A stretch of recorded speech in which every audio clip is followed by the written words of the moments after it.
Vamos falar de geometria plana e o assunto é relacionado a áreas e as medidas de superfície. Um assunto que está intimamente relacionado com as provas do Enem e dos principais vestibulares. Então, assim, nunca vai sair de moda, é um assunto que sempre tem recorrência e que a gente precisa estar muito atento para poder fazer. Então, nós aqui do Prova Rápido, nós estamos pensando sempre em desenvolver o assunto de uma maneira muito prática para que você entenda passo a passo o que vem a ser a área de cada figura geométrica. Então, a ideia intuitiva de área está relacionada à comparação de uma dada região e uma unidade de área U. Então, neste caso, nós iremos comparar quantas unidades de área U cabem na região apresentada. Então, aqui é muito conveniente utilizar uma malha quadriculada para poder destacar a figura e depois contar quantas unidades de medida U nós temos inseridas na nossa figura apresentada. Então, vamos partir para a ideia da região quadrada unitária. U representa a unidade de área de uma região quadrada cujo lado mede uma unidade de comprimento. Então, apresentando a figura novamente, nós temos o seguinte, que cada quadradinho desses aqui que está sendo representado, cada um desses quadradinhos aqui em destaque, ó, ele nada mais é do que representa uma unidade de área. Então, aqui, ó, a gente vai até fazer um destaque nele aqui, para dizer que esse quadradinho que está aqui apresentado, ele vai ter uma unidade de área.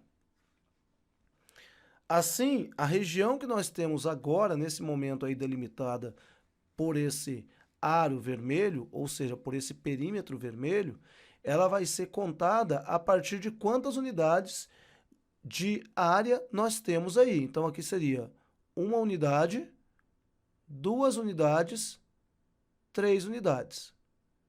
4 unidades, 5 unidades, 6 unidades, 6,5, 7,5, 8,5, 9,5 e com esse pedacinho aqui, 10 unidades.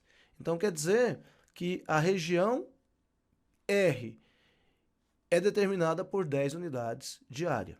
Então, podemos destacar que U é a região quadrada unitária e ela sempre vai ser dada como U quando eu tenho uma região de 1 por 1. Então, aqui, nesse caso, eu posso dizer que essa região R aqui, ela vai ser dada como 10U. A região R seria toda essa região delimitada pelo traço em vermelho. Dando sequência à nossa análise, a área da região quadrada. Se nós tivermos um quadrado de lado 3, o que nós teremos na verdade? Nós teremos 9U. Por quê? Eu vou ter 3 contagens na horizontal e 3 contagens na vertical. Ou seja, irão caber aqui nessa região 9 unidades de área. Agora, se nós tivermos um quadrado de lado 4, nós teremos 4 unidades aqui na horizontal e 4 na vertical. Ou seja, o que a gente está tendo aqui, novamente, seria 16 quadradinhos aqui dentro. Então, nós teremos 16U, ou seja, 16 unidades de região quadrada unitária. Então, se nós continuarmos extrapolando esse valor, a gente vai fazer um modo genérico onde eu tenho um lado vezes o outro lado, que seria a área determinada pelo lado ao quadrado, onde A representa a área da região quadrada e L o seu lado especificado. Então, para calcular a área de um quadrado, basta fazer lado vezes lado, ou seja, lado ao quadrado. Agora, fazendo para uma região retangular, se eu tenho uma figura retangular, agora, ao contarmos a quantidade de regiões quadradas unitárias, nós vamos encontrar 28. 1, 2, 3, 4, 5, 6, 7, 8, 9, 10, 11, 12, 13, 14, que é a metade. Então, se a gente continuar contando aqui, a gente vai chegar no 28.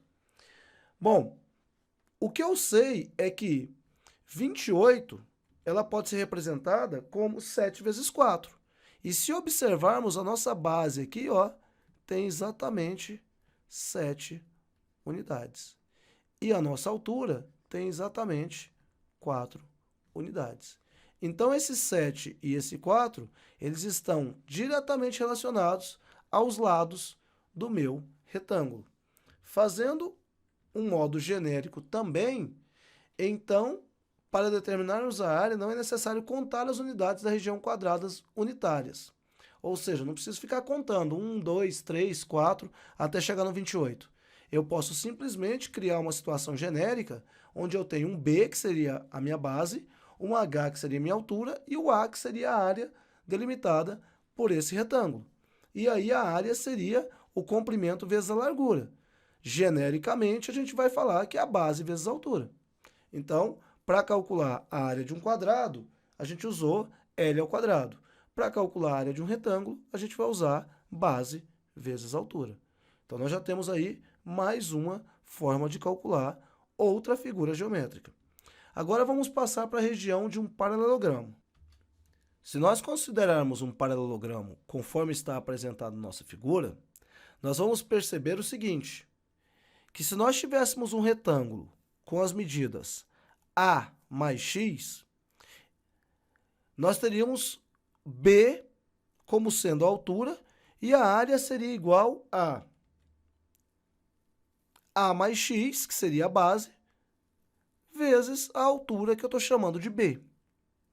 Então, nesse caso, se eu fizesse a propriedade distributiva, eu teria AB mais XB. Agora, o paralelogramo não possui a área de dois triângulos que estão aqui destacados. Esse é um triângulo, esse é outro triângulo. Se eu fizer a junção desses dois triângulos, eu vou chegar numa situação que é a seguinte. A área do meu paralelogramo, ela vai ser dada como o A', que seria essa área de um retângulo maior, vamos dizer assim, menos a área dos dois triângulos. Agora, como que eu faria essa situação? Para eu calcular a área dos dois triângulos, eu precisaria entender como funciona a questão de juntar os dois. Se eu junto os dois triângulos, eu vou formar a área de um novo retângulo. E aí eu teria que o meu A ficaria sendo, o meu A' é AB mais XB. E a área dos dois triângulos, quando eu faço a junção delas, eu vou chegar num valor que vai ser nada mais, nada menos do que o valor da base, que seria x, vezes a altura, que seria b. Então, xb. Retornando o nosso cálculo, a gente novamente teria a área de um paralelogramo escrito como a gente escreve a do nosso retângulo, base vezes altura. No caso ali, A vezes B. O que demonstra que a área da região delimitada por um paralelogramo é igual ao produto da medida de suas bases, de uma de suas bases, na verdade, pela altura correspondente à base escolhida. Então, eu vou manter a mesma estratégia de cálculo. Eu calculo o A vezes o B. Só que o B, nesse caso, não é o lado do meu paralelogramo, e sim a altura relativa às faces ou os lados, né? Melhor dizendo, no caso aqui CD e AB, a distância entre eles, tá bom?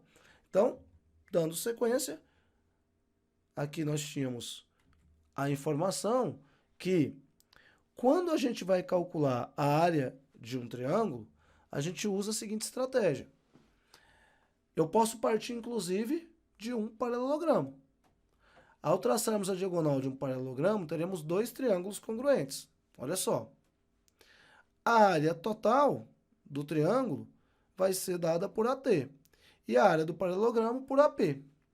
Então, o que eu vou fazer aqui agora é dizer que se eu peguei a diagonal e cortei ele ao meio, então a área do triângulo vai ser dada como a área do paralelogramo sobre 2.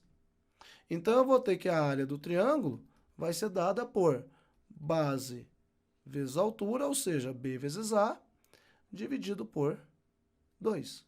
Ou seja, a gente vai chamar que a área do triângulo vai ser base vezes altura sobre 2. Então, localizando a base e localizando a altura, eu chego na área do meu triângulo, qualquer que seja o meu triângulo, tá bom? E aí, a gente começa a falar do triângulo especificamente, porque o triângulo a gente pode encontrar alguns modos de calcular a área dele. E o primeiro deles seria quando a gente conhece os 3 lados desse triângulo. Então, conhecendo os 3 lados, é possível fazer da seguinte maneira.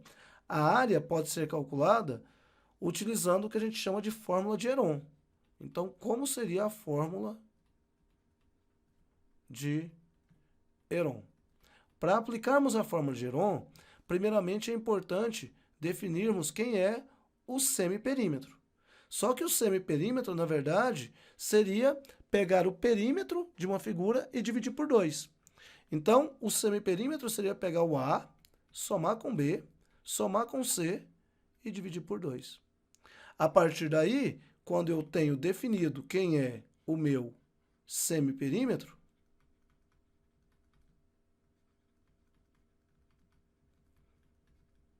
aí é hora de jogar na fórmula de Heron. E a fórmula de Heron é dada por A igual a raiz de semiperímetro que multiplica o semiperímetro menos o primeiro lado, que multiplica o semiperímetro menos o segundo lado, que multiplica o semiperímetro menos o terceiro lado. É muito importante lembrar dessa fórmula, porque em alguns momentos a área vai ter que ser calculada pelos lados de um triângulo. Então, sabendo da fórmula, a gente acaba chegando mais rápido ao valor dessa área específica. Também podemos calcular a área de um triângulo equilátero. Para isso, a primeira coisa que a gente precisa fazer é lembrar de traçar uma altura relativa ao vértice A desse triângulo equilátero. E aí, quando a gente faz essa altura, ela acaba dividindo o lado oposto, que no caso é o BC, ao meio. E aí, o que a gente vai fazer é aplicar o teorema de Pitágoras nessa divisão. Então, o que vai acontecer é que, pelo teorema de Pitágoras, a gente vai ter que o L ao quadrado vai ser igual ao H ao quadrado mais o L sobre 2 ao quadrado. E aí, o que a gente vai fazer é L ao quadrado é igual a H ao quadrado mais L ao quadrado sobre 4. Jogando para lá, L ao quadrado menos L ao quadrado sobre 4 vai ser igual a H ao quadrado. Isolando o H, então eu tenho sobre 4, aqui vai ser 1, 4 dividido por 1 dá 4, vezes L ao quadrado, 4L ao quadrado. E 4 dividido por 4 dá 1, vezes L ao quadrado, L ao quadrado. Isso vai ser igual a H ao quadrado.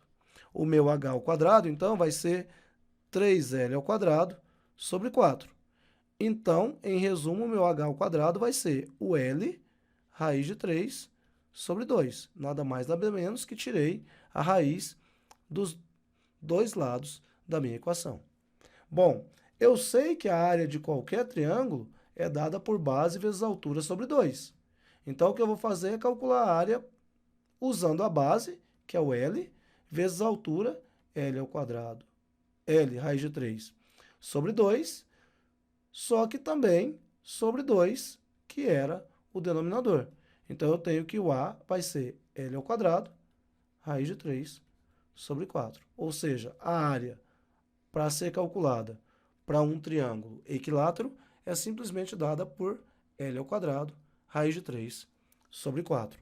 Mas lembre-se, essa fórmula só pode ser usada para quando eu tenho um triângulo do tipo equilátero.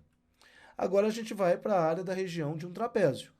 Nós podemos decompor a região delimitada por um trapézio em 2 triângulos. Observe.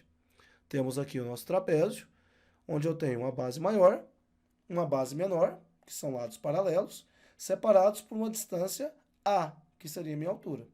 E eu vou traçar uma diagonal de um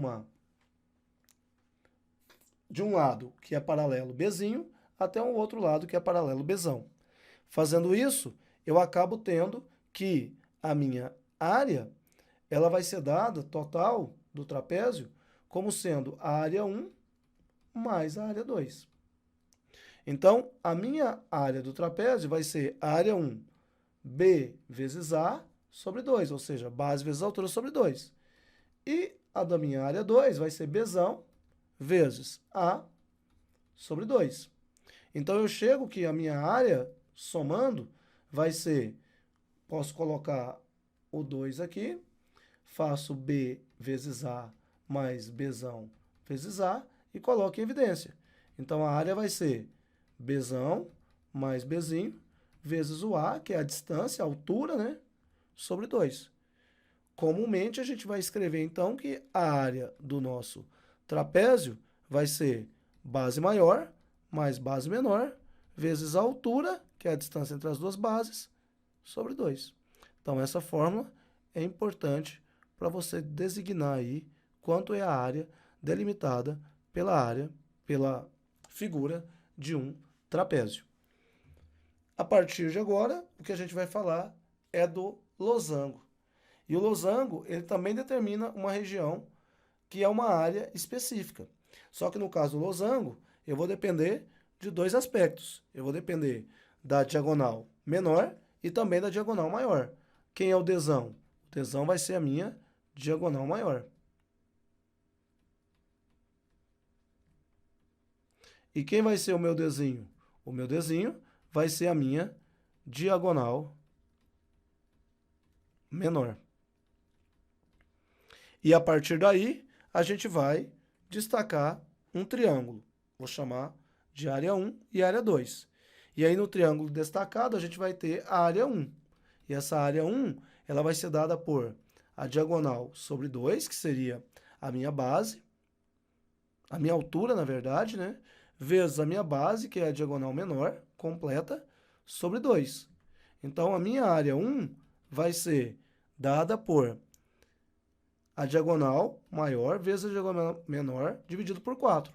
Só que a área 1 é idêntica à área 2. Então, significa que a área 2 também mede diagonal menor vezes diagonal maior, dividido por 4. E quando eu faço a soma das duas, a área fica sendo a área 1 mais a área 2. Então, eu vou ter que a área do meu losango vai ser dado por diagonal maior vezes a diagonal menor, dividido por 4, mais a diagonal maior vezes a diagonal menor, dividido por 4. Então, isso seria o dobro, né? E o dobro eu poderia simplificar, chegando no resultado da área do meu losango, que seria diagonal maior vezes a diagonal menor, dividido por 2. Então, essa é a área do meu losango em questão, tá? E para qualquer losango vai servir a mesma relação. Agora, a gente vai tratar da região de um hexágono regular. Uma característica do hexágono regular é que podemos dividi-lo em 6 triângulos equiláteros de lado L. Então, tá aí, e aí eu posso dividi-lo em regiões com áreas idênticas. Então, a área 1, a gente já sabe, é a área de um triângulo equilátero. E a gente já fez esse cálculo. L ao quadrado, raiz de 3 sobre 4. Só que eu tenho 6 dessa. Então, a área vai ser 6 vezes a área 1. Então, a área do hexágono regular vai ser 6 vezes L ao quadrado, raiz de 3 sobre 4. Particularmente, eu prefiro usar ele assim, porque eu não preciso decorar mais uma fórmula. Então, eu já usaria ele assim.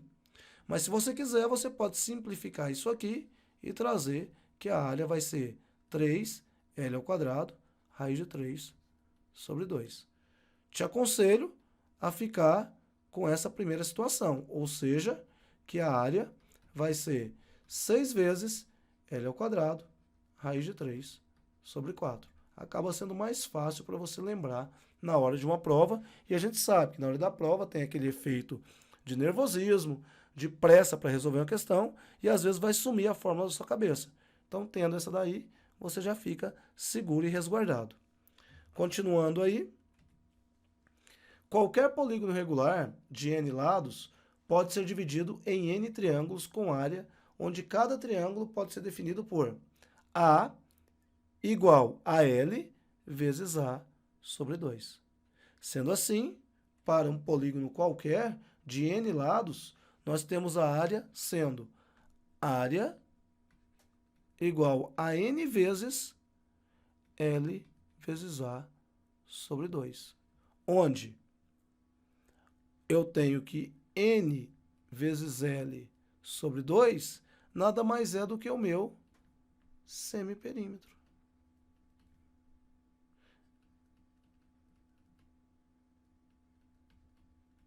E esse semiperímetro é representado pela letrinha P.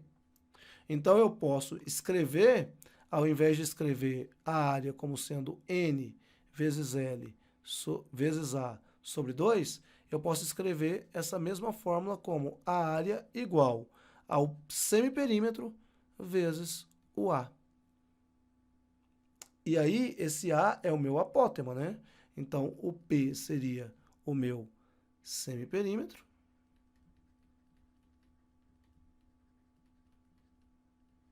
E o meu A seria o apótema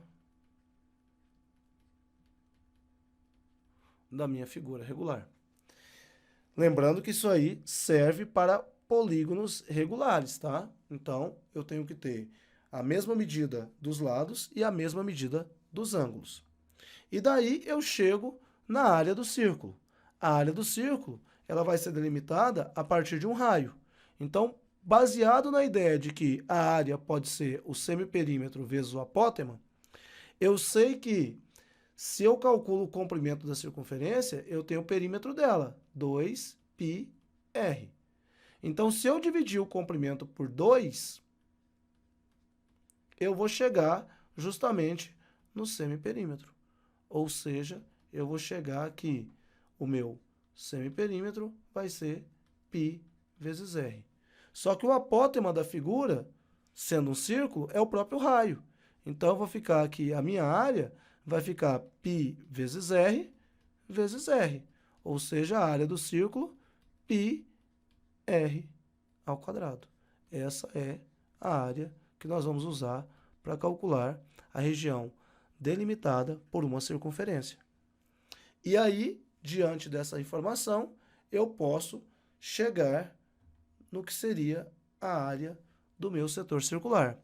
Para calcularmos a área do setor circular, basta fazermos uma proporção com o ângulo do setor circular. Ou seja, eu tenho uma figura aqui que vai me dar uma certa proporção. Então, eu posso fazer tanto em graus quanto em radianos. Para graus, eu teria 360, está, como é a volta completa, para a área do círculo, πr ao quadrado. O meu ângulo θ estaria para a área do setor circular.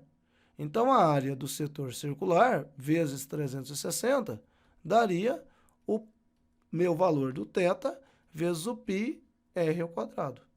Então, a área do setor circular, para quando eu tenho o valor em graus do θ, vai ser θ vezes πr ao quadrado sobre 360. Isso seria o modo de calcular a área do setor circular se eu tivesse a informação em graus. Mas eu também posso receber a informação em radianos. Então, eu posso falar que 2π radianos, ela dá uma volta completa, ou seja, é a área do círculo como um todo. E o θ radianos vai te dar a informação da área do setor circular. Fazendo a mesma continha, eu tenho 2π vezes a área do setor circular, vai ser igual a θ que multiplica πr ao quadrado. Então, a área do setor circular vai ser, eu posso cortar o π e chegar em θ vezes r ao quadrado dividido por 2. Então, essa também é um modo de calcular a área do setor circular, só que aqui o θ vai ser dado em radianos, e aqui o θ vai ser dado em graus. É isso. Então, gostaria de agradecer a atenção de todos, dizer que o estudo de áreas é extremamente importante para que a gente possa concluir bem uma prova de vestibular. Nem preciso falar aqui que o Enem está recheado de questões relacionadas ao cálculo de áreas e também questões que envolvam na resolução de situações, problemas, áreas. Então é bom que você fique esperto aí e resolva os exercícios propostos nas listas, tá bom? Grande abraço e até a próxima.